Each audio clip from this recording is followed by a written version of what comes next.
Hey guys, welcome to another episode of the Ben 10 podcast. This week's topic is, well, there's two topics.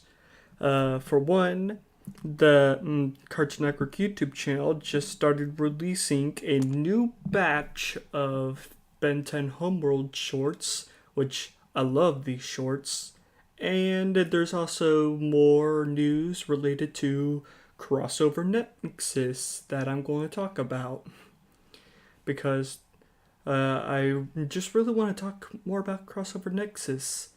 I know that my first video on it did very well. That's not why I want to talk more about it though. I just want to talk more about it because we've got more information about it and I want to talk about it.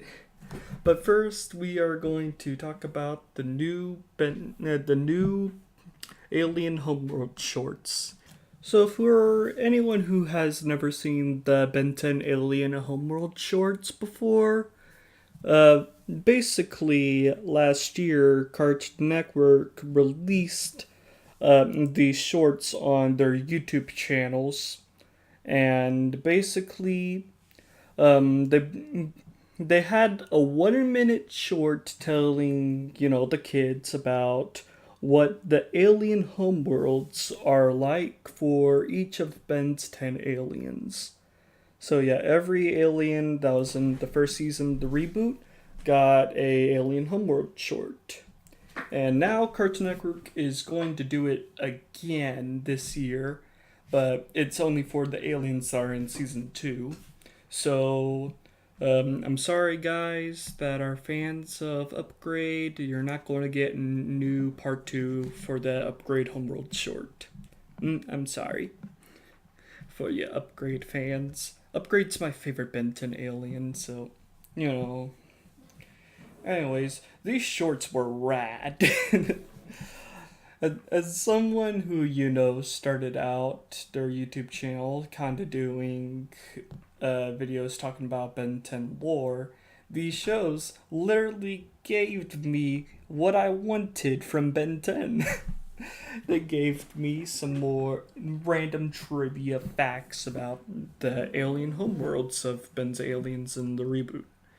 And yeah, that's exactly what I've been wanting from Ben 10. By the way, if you hear any noise happening outside my room, I'm sorry, guys. People are moving stuff around in my house right now. Whatever. I don't really care. Anyways, um, yeah, I lost my train of thought. Anyway, these Alien Homeworld shorts are just so cool. I love all of them except for the Cannonbolt short and maybe the Stinkfly short. And yeah, like some of these shorts are just, like, here's random shenanigans that happen on this alien's world. Wow, doesn't it look so fun? Don't care. But with the Diamondhead short, which is what we're going to talk about because they just released part 2, the Diamondhead short. The Diamondhead short, like, there was a civil war happening on Diamondhead's homeworld. And now we are going to talk about it as soon as I rewatch the shorts. Alright, I just rewatched both of these amazing shorts. I say amazing, but they're really short. But anyway, it's the best part of the Ben 10 reboot, guys. I like the TV show. I don't really care for. I don't watch the TV show really. These shorts, though, is what I live for as a Ben 10 fan. These are the things that make me happy. Anyway, so yeah.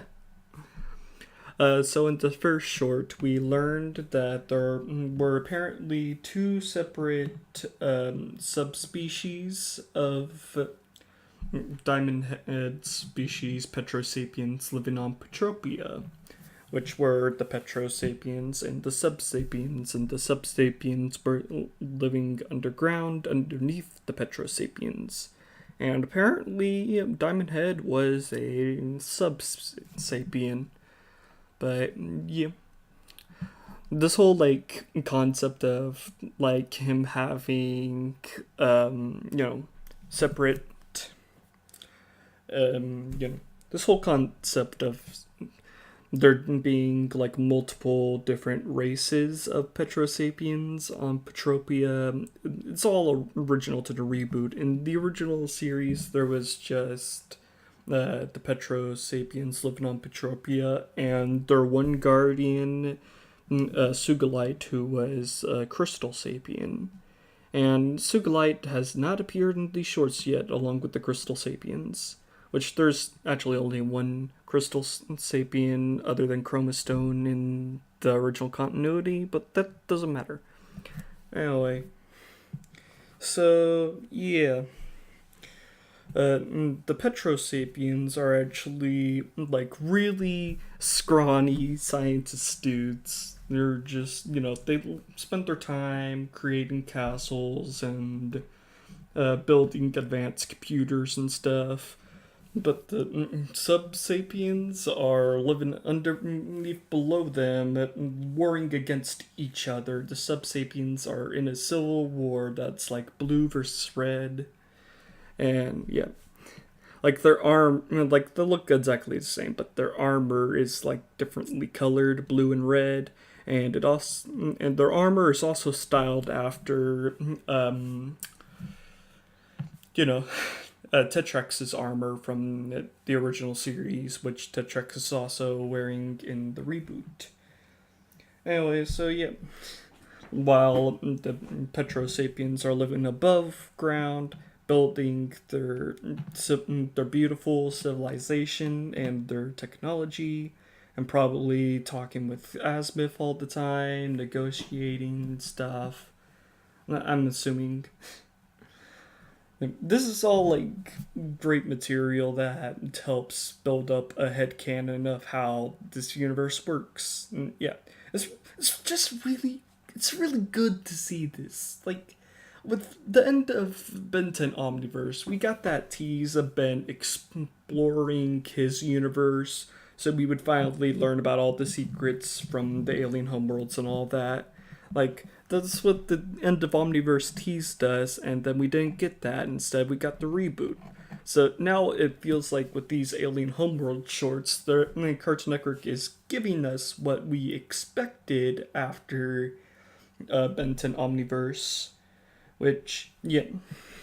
Like, obviously, like, this is no replacement for, like, a space art and story arc in Ben 10 Omniverse, but it's nice to see, even if it's not even meant for the original Ben 10 fans. It's meant for the kids watching the Ben 10 reboot, obviously, but it's nice to see this stuff and come out of that, anyways. Yeah, it's just cool. Anyway, so in the new part, okay, one thing I mentioned yet at the end of the Petropia homeworld short, we then found out that there was an even more distant relative living even below the subsapiens, which were the anthrosapiens, and they are basically Godzilla versions of Diamondhead. So yeah, like an entire race of like Diamondhead kaijus is living deep below the surface of his homeworld. Is that not cool?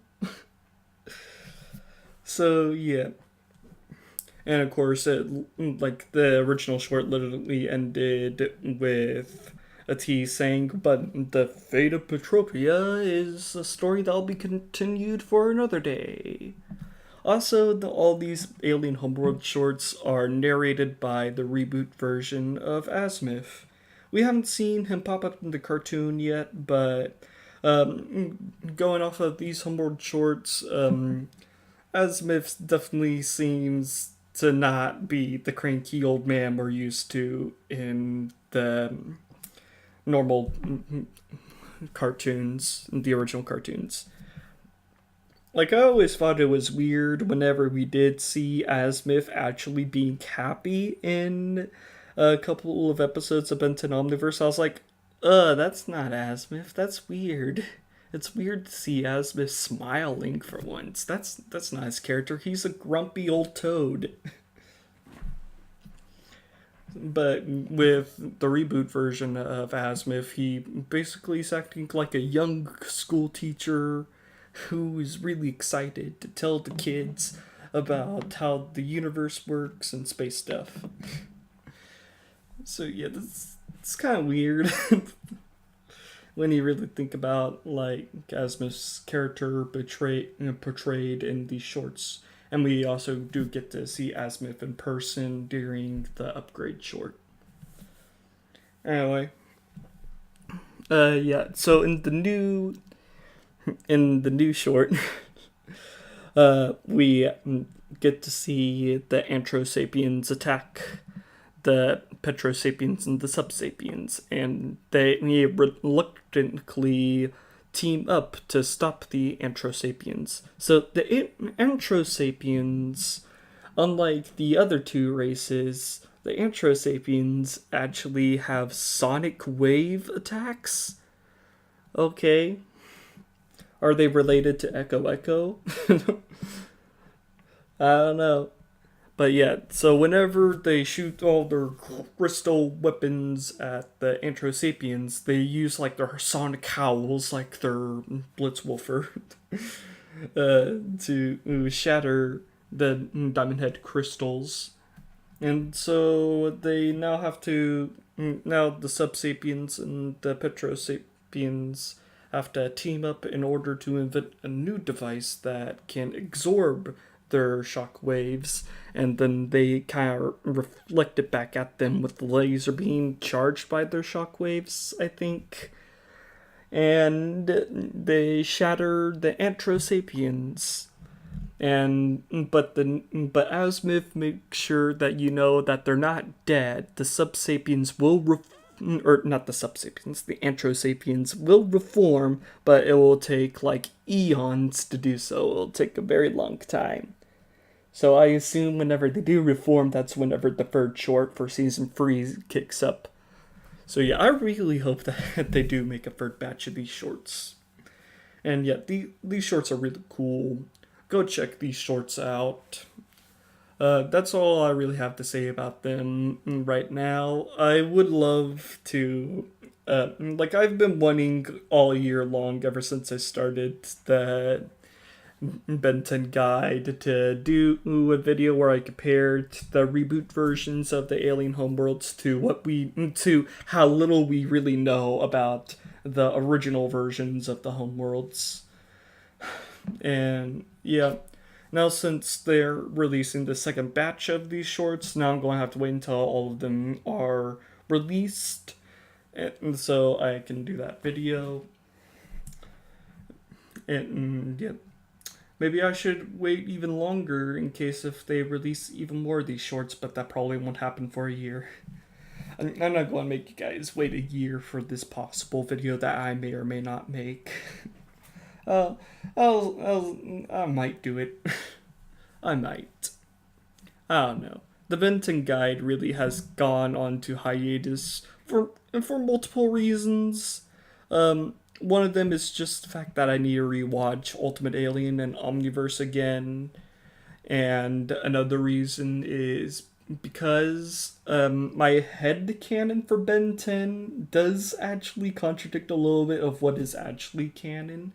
So, I do have to rethink about a whole lot of stuff after when I rewatch Ultimate Alien and Omniverse again. Anyway, so yeah, that's my thoughts on the Diamondhead Homeworld shorts. I'll definitely be covering more of these shorts when they come out on this podcast. So yeah, see you guys in 2 weeks where I get to talk about the next 2 shorts that release. What are they going to be about? I don't know.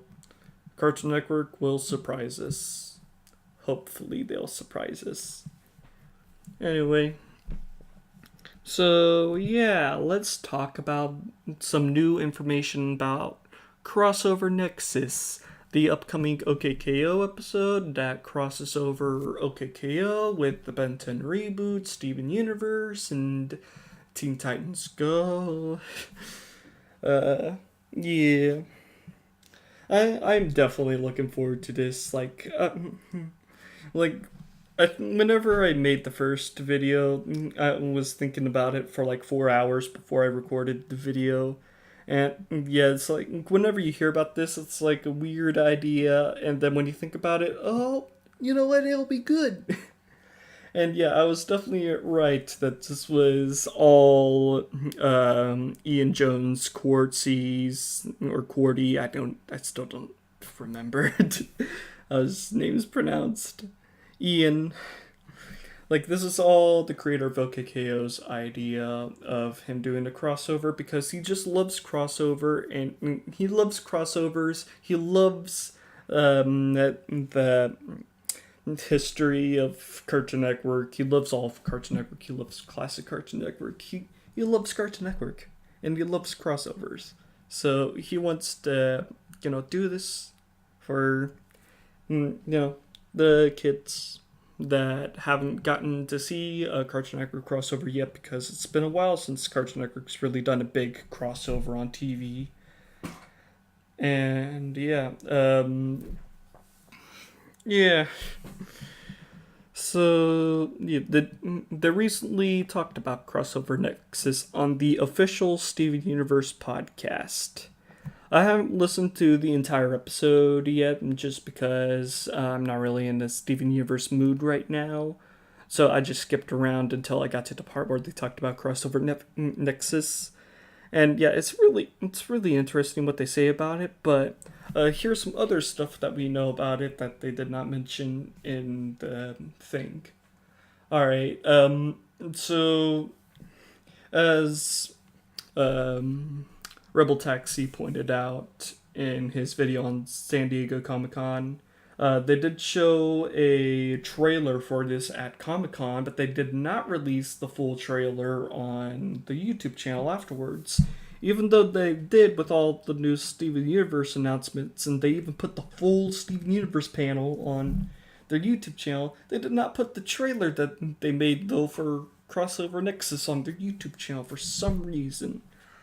Anyways, so what the trailer tells us that is sad news, really, is that it is just going to be an 11-minute episode of OK K.O, which I know it's going to upset people just because, like, we're all used to, like, big 1 hour long crossovers between these shows. Like, for Nickelodeon kids, we had 3 hour-long crossovers with Jimmy Neutron and the Very Odd Parents.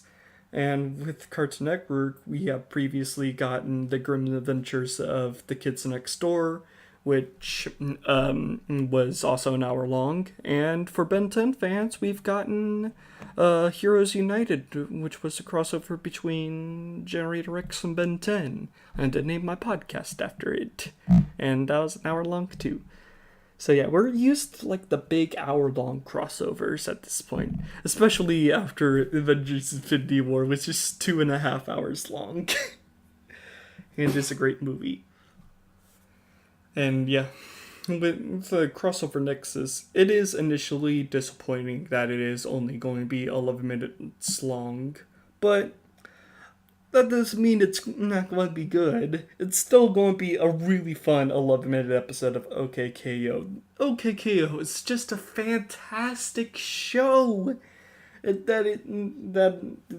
an incredible show, guys. Like, it is just a silly cartoon, but it's a really good silly cartoon.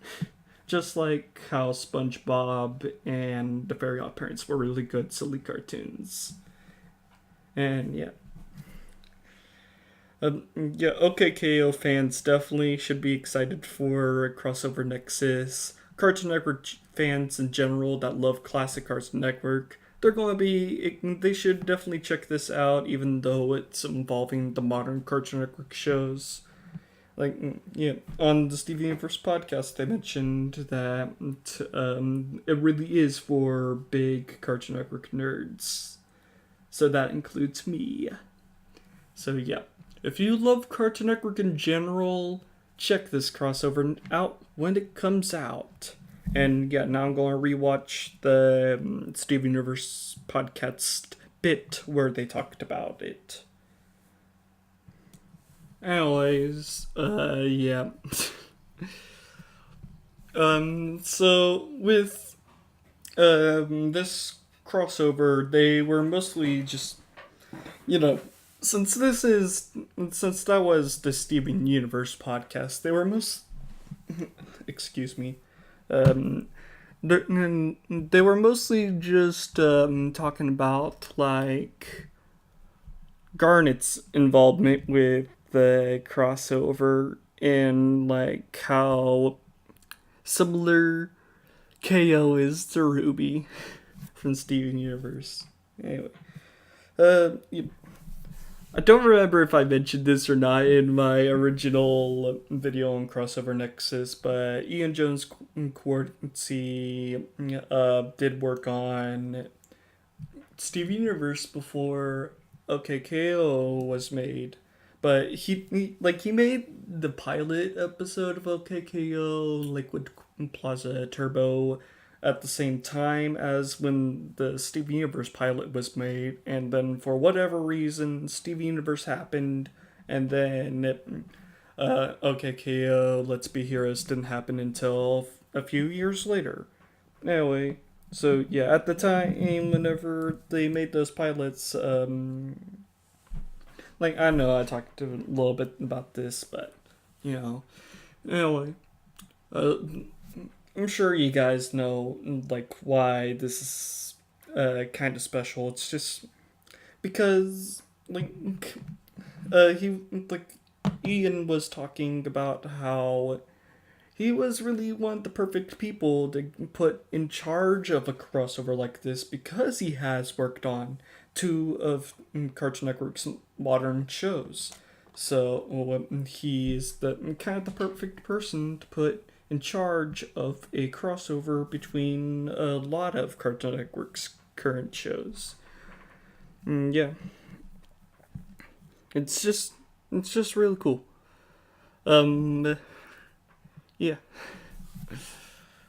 Uh, so is this crossover going to be canon or not? That is a good question. Like these are four different cartoons. Will all of these cartoon characters like visit the world of OK K.O. and then leave it and go back to their own worlds and they'll remember all of this happening?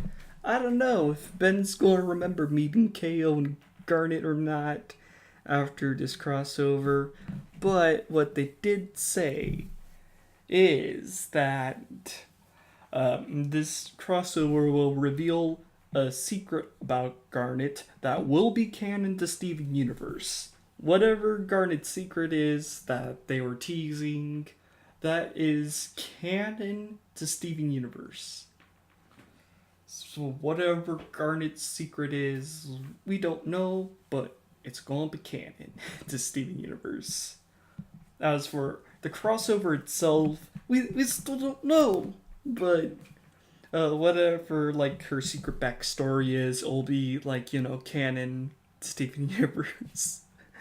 How many times have I said canon so far?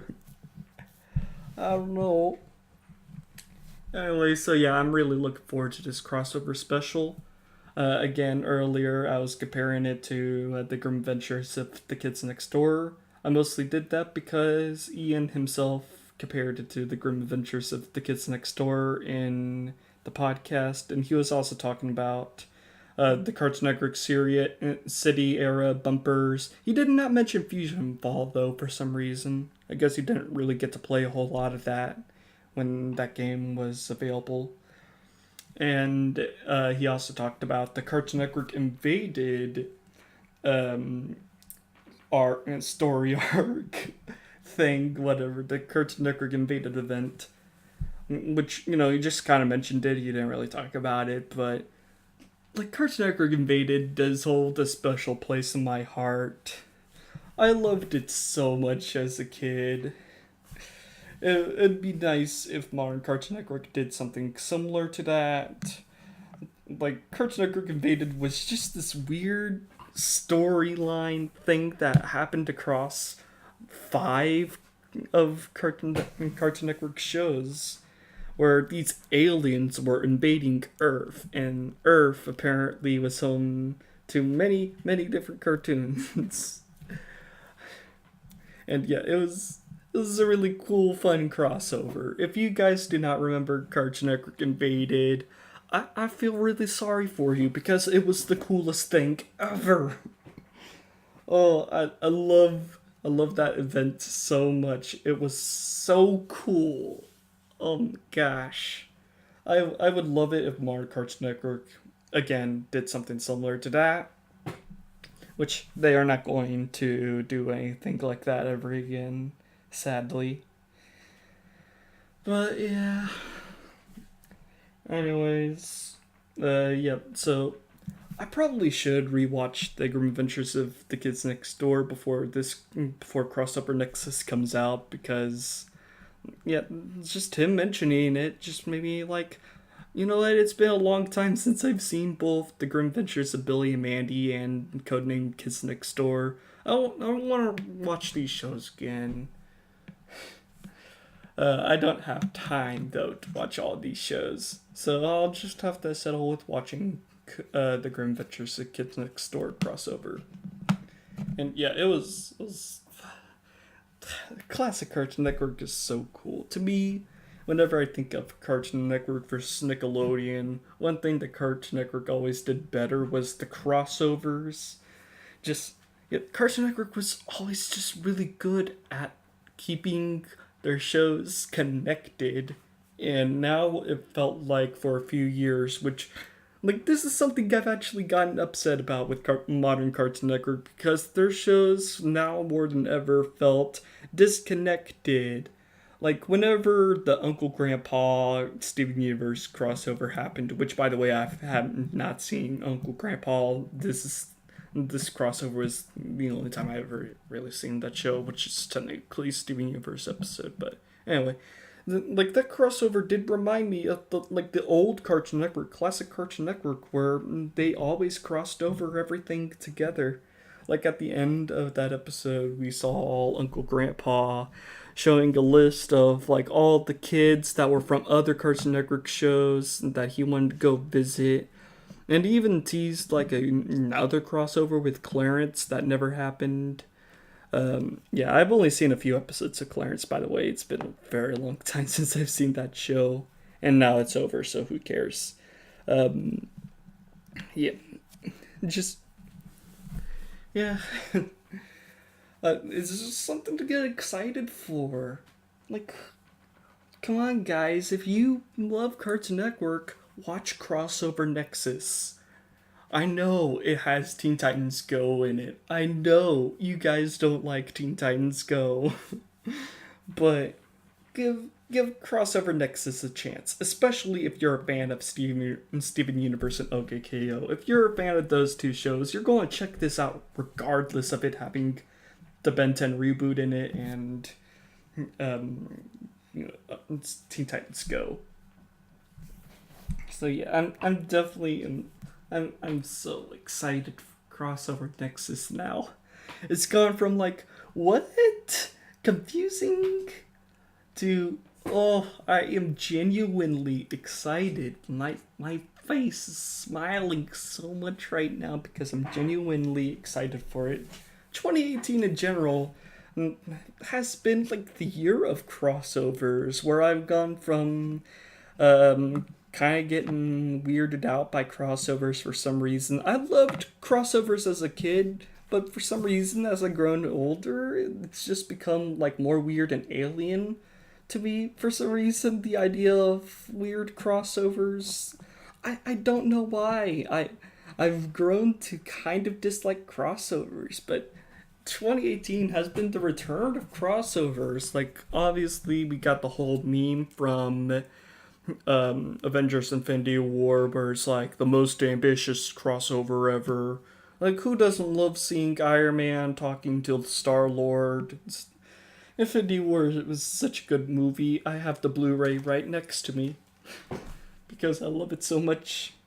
And Super Smash Bros. Ultimate's coming out in December, which, oh my gosh, Super Smash Bros. Is the greatest game ever. And yeah, it's so exciting after the new Nintendo Direct on Super Smash Bros. Ultimate. Oh, and of course, there's also 5 years later, which, yeah, I've talked plenty about 5 years later. But I continue to want to make more videos about 5 years later to try to make each one better than the last. Yep. And yeah, my love for crossovers is starting to return, which is just making me happy.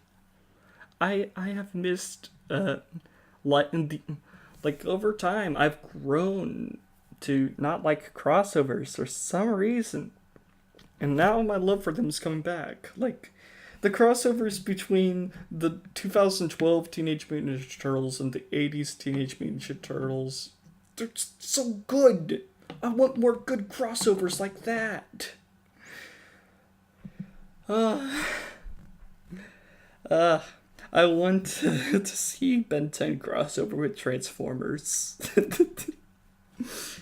uh, like, yeah, I want to see more crossovers, more fun crossovers now, which I haven't felt this way for a long time. It's it's exciting. I can't wait for Crossover Nexus. So yeah. Anyway, guys, so this is the end of the podcast, episode 5 of the Ben 10 podcast.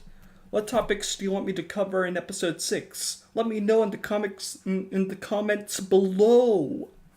Anyway, guys, goodbye for now.